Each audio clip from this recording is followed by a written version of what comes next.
real success is all about. It's making wise decisions, wise choices, and every single day getting up and working extremely hard at success, of doing those things that are necessary, as we will talk, from taking you from where you are to where it is that you are capable of going. For more than 40 years, Michael Clayton has dedicated himself to impact the thinking of others and to make a difference in the lives of people. He has spoken to over 5,000 audiences across North America and on 3 continents, sharing insight on leadership, vision, motivation, strategic planning, and building trust in the marketplace. My friend Brian Tracy made the statement some time ago. He said, people create their own success by learning what they need to learn and then by practicing it until they are proficient at it. In other words, they do it over and over and over and over again, those things that they need to do to truly be successful.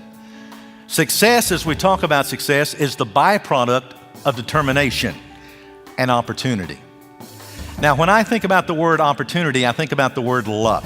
Have you ever heard someone say to you, isn't that individual lucky?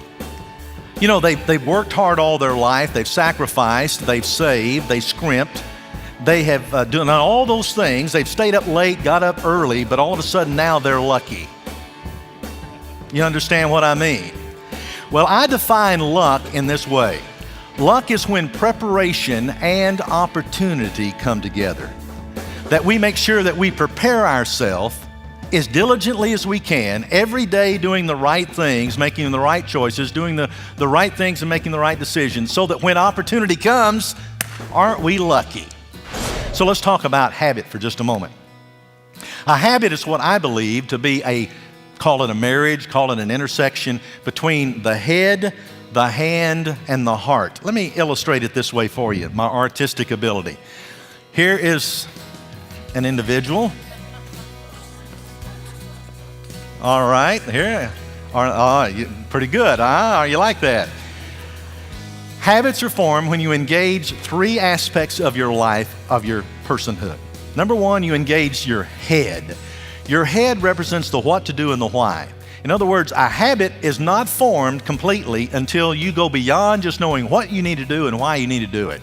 So often we just read about what we should do and why we should do it, or we teach someone what they should do and why they should do it, and we wonder why it doesn't become a habit with them. Well, there's another area, and that's the hand. The hand represents the how to do. So if I want to develop a habit, I can know what to do and why I'm to do it and how I am to do it, and we wonder why it doesn't become a habit with us. It's not until we engage the heart. The heart represents the want to do. So when we know what to do and why and how to do something, but then we decide, we choose to engage the heart, then all of a sudden we can begin to see a habit formed, whatever that habit might be. So remember our friend, the head, the hand, and the heart. It's more than just the head, it's more than just the hand. You must engage the heart, the want to. Aristotle, the great philosopher, he made the comment. He said, we are what we repeatedly do. Isn't that interesting? The experts, whoever they are, expert, someone with a briefcase 50 miles from home. The experts have said that if we will do any one thing consistently for 21 days or more, it will become a habit with us. Or if we have something we would like to stop doing, break an old habit, stop doing it consistently for 21 days or more, and we have a greater opportunity of eliminating that habit in our life. Muhammad Ali, the great heavyweight boxer, said years ago, he said, champions do not become champions in the ring. They're merely recognized in the ring. Their becoming happens, he said, in their daily routine. Likewise, I am a proponent of a GOT. Do you have a GOT? I didn't say the gout, I said a GOT. A GOT is a G-O-T, a growth opportunity time. In other words, you make it a habit that every single day you will carve out 15, 20, 30 minutes and call it me time. It's time for you. Now, you may have to get up 30 minutes early to do this. That's all right. A GOT, a growth opportunity time, when you can spend time developing you, finding subjects that you need to enhance and grow that are strengths of yours so you can be better tomorrow than you are today. Do you understand that if you study one subject 1 hour every day, within 5 years, you will be an expert in that subject? So finding time to spend alone and some time to spend with you. Brian Tracy, as I mentioned a moment ago, he's also said that we tend to become what we think about most of the time. I think that's a powerful statement. We tend to become what we think about most of the time. So it is the capacity to develop and to improve their skills that separates or distinguishes leaders from followers. Understand with me, if you study leaders, you'll find that most of them were not the brightest student in their class. And so it's imperative that we understand that we improve our skills. There's where the leaders in business and the leaders in life come from, those who are continually improving their skills. Michael has been privileged to share the stage with Zig Ziglar, Brian Tracy, Michael Reagan, Stephen M.R. Covey, Jim Cathcart, John Stossel, Howard Putnam, David Orick, Truett Cathy, and countless others. Best-selling author and international speaker Brian Tracy says, Michael Clayton is one of the top business speakers in America today. He shows leaders and employees how to rapidly maximize their performance and increase their results. Dale Mingleton, President and CEO of the Better Business Bureau of Denver, Colorado states, Michael is more than a speaker. He plans and executes the event and then celebrates the successes and outcomes with the participants. We need to build a reputation for integrity. I could say a lot about that, but the fact is that integrity is that which makes us credible in the eyes of our friends and family, makes us credible in the eyes of our customers and credible in front of our employees. Our integrity, that you can be trusted, you can be depended upon, that you mean what you say when you say it, that you'll do what you say you'll do. You can be counted on. The fact is, integrity builds a solid reputation and not just an image. It's not just what people see. See, image is what people think we are, but integrity is what we really are. And you build integrity when you take on 3 things I have discovered. Number 1, you choose integrity over your image. What people see or think is not what's important. It's about who you are. So number 1, integrity, you choose integrity over image. Number 2, you choose, remember life is about choices, you choose truth over what is convenient. You always choose truth. And thirdly, you choose honor over potential gain. That you're an honorable individual when you're a person of integrity. We also need to be someone who can be trusted. Who can be trusted. It's a cousin to that of integrity, but someone that can be trusted. My friend Stephen M.R. Covey wrote a book a few years ago by the name of Speed of Trust. And in that book, Stephen talks about the one thing that can change everything, and of course that is trust. And he talks about how that means that when you trust one another, whether it be in personal relationship or whether it be in business, that you can do things faster and you can do it cheaper. And it's a great truth. You can move along in a decision much faster, and you don't have to go through all of the expensive endeavor of vetting the process or whatever it might be. And so when you talk about trust, it's literally when our words and our actions, when they match up, that we are who we are, no matter where we are or who you or I are with. Cavett Roberts is probably not a name that you know, but Cavett Roberts was a tremendous businessman. Cavett Roberts years ago founded the National Speakers Association. Cavett Roberts made the comment, he said, if my people understand me, I'll get their attention. But if they trust me, I'll get their action. He said, if they understand me, I'll get their attention, but if they trust me, I'll get their action. Now, if you're in sales, and I know many of you are, think about that. You can advertise to the heights and you can get the attention of the public, but when the public really knows they can trust you, you'll get their buy-in. So it's more than just about getting attention, it's about getting the action of people, and the action comes when we're people who can be trusted. Zig Ziglar talks about there are 5 reasons why people don't buy something. He says this, and he said it for years. He said people don't buy, number 1, because they have no want, number 2, because they have no need, number 3, because they're in no hurry, number 4, because they have no money, and number 5, because they have no trust. Now, you and I cannot control whether or not they have want, whether they have need, whether they have hurry, or whether they have money, but you and I are in control of whether or not they trust us. So trust is all about doing the right thing, as I define it, doing the right thing in the right place at the right time. When we mess up, we'll fix it. That's what trust is all about. We can be counted on, that we'll do what we say that we're going to do, but if we mess up, and we all do from time to time, that you can count on us to fix it. To fix it. That's what trust is all about. It's something you can't acquire. It's something you have to earn. Now let me illustrate something very quickly. There are what I call trust deflators. Imagine I have a balloon here, and I have a little pin, and I poke a little hole in there, and it doesn't pop, but air begins to escape out. There are certain trust deflators that you and I have to avoid. One is breaking our promises. You want to begin to hear that in your trust life with people you know, people you work with or work for, or people you're trying to captivate as customers. You want to hear that begin to deflate, then break your promises. Another deflator to avoid is that of twisting the truth. I'm talking about those little fibs and little white lies. They'll catch up with you, and they damage your trust level. A third is taking care of your old self first at the expense of other individuals. Now, there are also what I call trust inflators, those things that we need to adopt. One is keeping our word. If you say it, you live up to it. In other words, we're talking again about integrity, where we're forthright and we're truthful.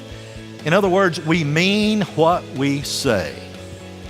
A second area of keeping our word is not only integrity, but also of consistency. In other words, that our words and our actions match up, that we will do what we say that we will do. Likewise, we have that of reliability, that we keep our promises, that you can count on what we do and what we say. Likewise, we need to show respect for other people. We need, thirdly, to be respectful of other people. That's what trust is all about. Trust is established when our words and our actions agree. There needs to be a congruency that they come together. And number 4, we might go on to say that we have to cultivate a trust relationship. Character is something that you can't buy. You can't touch it. You don't inherit it. Character, you can't be weighed, but you can build it. It's the foundation. It's the foundation in your life. Norman Schwarzkopf, the great general, he made the statement years ago. He said, leadership is a potent combination of strategy and character, but if you must be without one, be without strategy. Interesting. You see, a business or organization has both character and reputation. And it's nothing more, when you think about it, it's nothing more than the activities and the attitudes of its leadership. I know many of you are business leaders. You're movers and shakers in the business community. And the bottom line is, your business is a reflection. The character, the reputation of your business is nothing more than a reflection of who you are.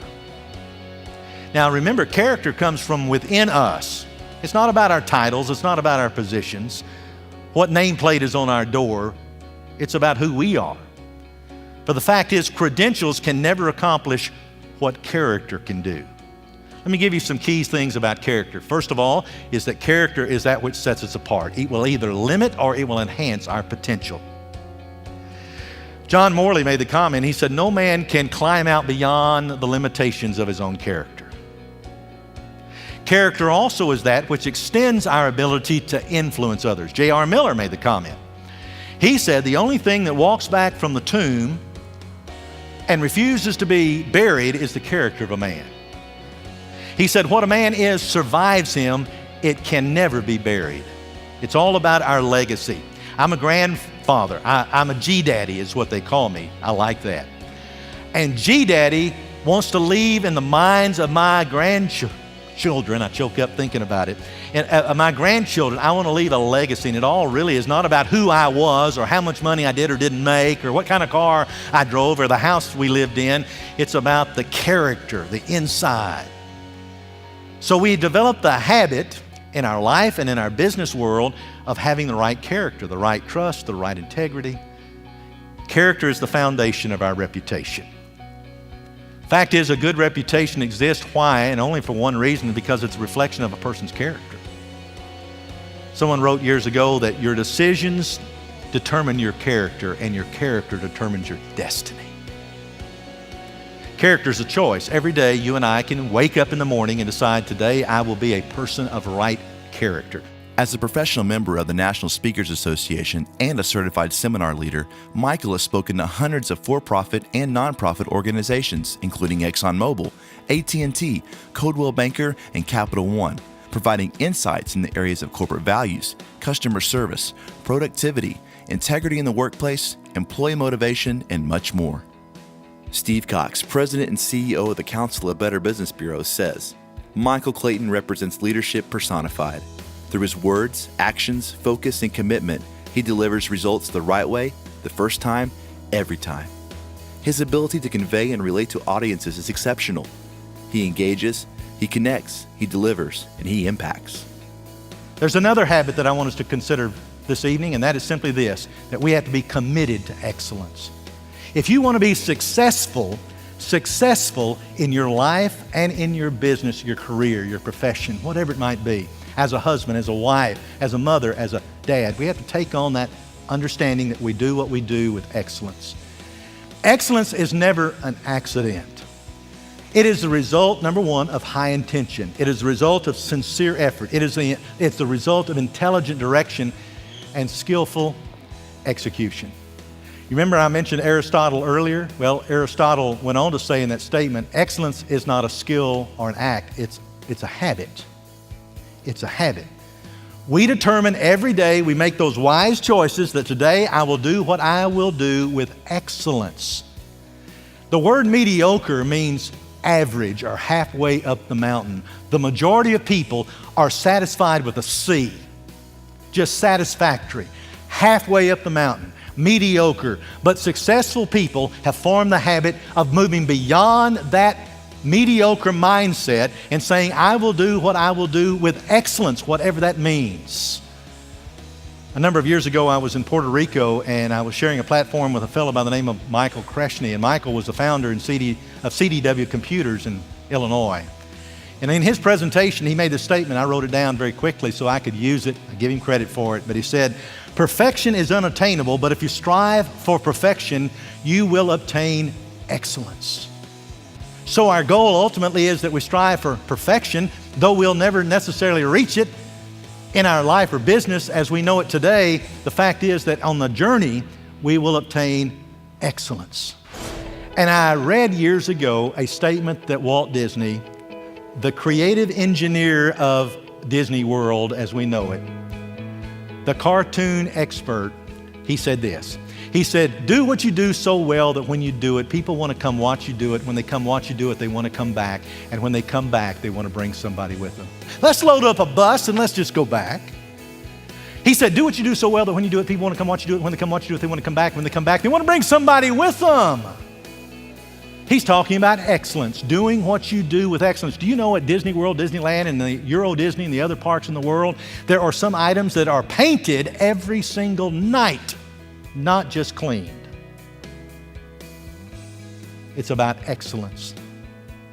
Success in life and in business is in direct proportion to our commitment to excellence. Regardless of who we are or what business you might be in or I might be in, it's about excellence. It's about achieving those habits, taking what we know and how to accomplish and placing our heart engaged with it, that we take on the habits of doing those things that will take us from where we are to where it is that we are capable of going, and we will know real success. Basically, there are three kinds of people. Those who don't succeed, those who achieve success temporarily, and those who become and remain successful. I ask you, which one of those three are you? When I was 12 years of age, my parents, growing up in Dallas, put me on a train by myself, and I went 143 miles east to Marshall, Texas, where my Uncle Earl and Aunt Lou lived. Uncle Earl, get a picture of Uncle Earl. He was about 6'6", weighed about 100 pounds. Aunt Lou was about 4'10" and weighed 100 pounds. And they lived out on a small acreage outside of Marshall. I was a city boy, never been to the farm before. I came into Marshall on the train. They met me there. It was just about dark 30. You know what that means? I mean, the sun was going down, which meant to Uncle Earl it was time to go to bed. So as soon as we got home, we ate very quickly, and he hustled us all off to bed because it was dark by now. It wasn't long, apparently, that Uncle Earl shook me and he woke me up.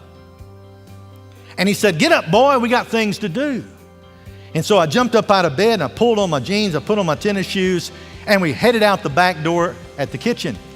And it was still dark outside. And I turned around and looked at the little clock over the refrigerator, and it said 4:30 in the morning, a.m. And so we go outside and we begin to feed the one cow and milk the one cow, and we feed the one horse, and we feed the chickens, and we collect the eggs, and we do a number of other things around the house. About that time, the sun's come up. Aunt Lou, 4'10", 100 pounds, she hollers out the screen door, "Hey guys, come on in, breakfast is ready."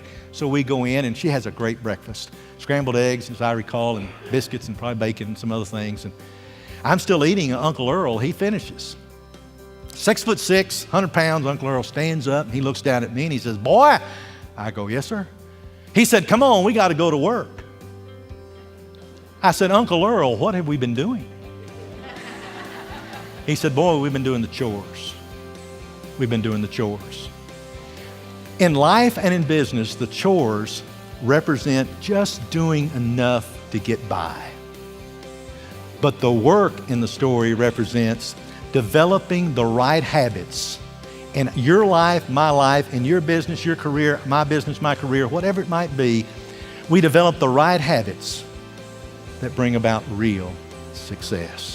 International speaker and best-selling author Zig Ziglar says, Michael Clayton is a multi-talented, integrity-based individual with an outstanding reputation. He has great speaking and people skills, and not only has something to say, but says it well. He's a seasoned communicator with a passion for positively impacting lives. Michael's years of experience, reputation among his peers, along with 15 years as a Better Business Bureau president and CEO, has earned him the title, the Ambassador for Trust.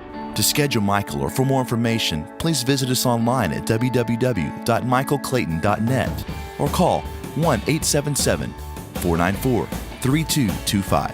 Whether it's conversations about trust, leadership, or attitude, Michael Clayton has a passion for people.